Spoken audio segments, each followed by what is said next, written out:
A huge reason for why I love My Hero Academia is the antagonists. From the cynical Overhaul to the idealistic Stain, MHA's villain roster is comprised of a stellar cast of enemies with compelling motivations. None exemplify villainy more than Tomura Shigaraki. Now, Shigaraki is a lot of things, but correct isn't one of them. You'd think everyone would agree with that assessment, but you would be wrong. A YouTuber named Jet the Prophet recently put out a video titled "Shigaraki Was Right," in which he argues that Shigaraki's motives and intentions were more correct than that of the heroes and Hero Society. I could not disagree more. So today I'm setting out to explain how Shigaraki was wrong and how the system he sought to destroy is infinitely better than whatever he or the League could have dreamt up.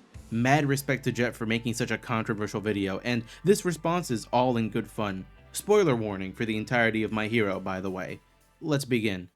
The first point that Jet raises is this idea that there's some twisted form of heroism at play underneath Tomura's malice. I would counter this by raising that Tomura's aspirations were mere delusions of heroism, but that he wasn't trying to be heroic in the slightest, nor in any way, shape, or form. The next point that he raises is that the heroes didn't help Shigaraki. The problem with this is that heroes aren't therapists or social workers, they're super cops. Heroes are law enforcement and military, and to expect them to fulfill all of society's needs is ridiculous. Whether society failed to delegate the task of handling children like Toga or Tomura is a separate question from whether it was the job of heroes to accomplish said task. Next, he calls villains the real victims of this hero society. A small problem with that. By the end of the story, our scrappy little band of outcasts have a civilian count in the hundreds. I'm thinking the real victims are the victims, not the villains. If you wanted to highlight the suffering of outcasts who become villains, you can do so without aggrandizing it to the point of downplaying civilian casualties. Next, in his attempt to substantiate his point, he touches on MHA's most clumsily handled conflict, mutant discrimination. What I'm about to say is not to downplay the severity of discrimination based on immutable characteristics, but rather to address the overall question of why Shigaraki was wrong. Mutant quirk discrimination is not a hero society issue, but rather merely a societal issue. That is to say, any society that saw the sudden development of drastic mutations like what we see in MHA would have problems adapting to them, regardless of any hero system or superpower societal engineering, or anything of the sort. Shigaraki isn't any more correct in MHA than Eren Yeager is in Attack on Titan. Eren was wrong, by the way. I'm just gonna play the next argument for you. The pro-hero system is not built to save lives, it's built to sustain itself, a business that thrives on the existence of villains. This, alongside other mentions of corruption in Hero Society, are meant to justify Shigaraki's desire to tear the whole system down. The problem with this is that corruption is a fact of life for any system, including the one that would replace the current system. Shigaraki doesn't account for A, methods that can be employed to decrease corruption, nor B, for the corruption that would follow in his post-hero free-for-all dystopia. But let's put that aside for a second. The idea that the pro-hero profession requires villains to exist is only a criticism of a system that employed an effective solution to a real problem. Further, it's an attack on a system's existence for being so darn successful at doing its job, that being stopping villains and saving lives, that it could become corrupt in the first place. After this, he says something rather nonsensical. Shigaraki is not just lashing out for chaos. Except he literally says he wants to destroy the world that rejected him. How is this any different than destroying for chaos' sake? No, seriously, if his plan is to destroy the current order, and he doesn't plan to instill a new order, and the opposite of order is chaos, then it follows that Tomura was fighting for the sake of chaos, or was at least one tiny logical step removed from doing so. He's forcing the world to confront its flaws, to acknowledge who they have done wrong. No, he's just terrorizing ordinary people who haven't done him any wrong. Shigaraki didn't come to this conclusion alone. He was groomed, molded by a society that abandoned him. No, he was groomed by a homicidal egomaniac who wanted to use him for power. Society didn't touch Shigaraki until he made his debut as a villain. All for One is simply a byproduct of a world where, if you follow your quirk's desires, you can live happy and freely. This world doesn't exist. AFO is going against a system that heavily restricts quirk usage. He knows that all for one's way is right. Literally, how do you structure a society around this?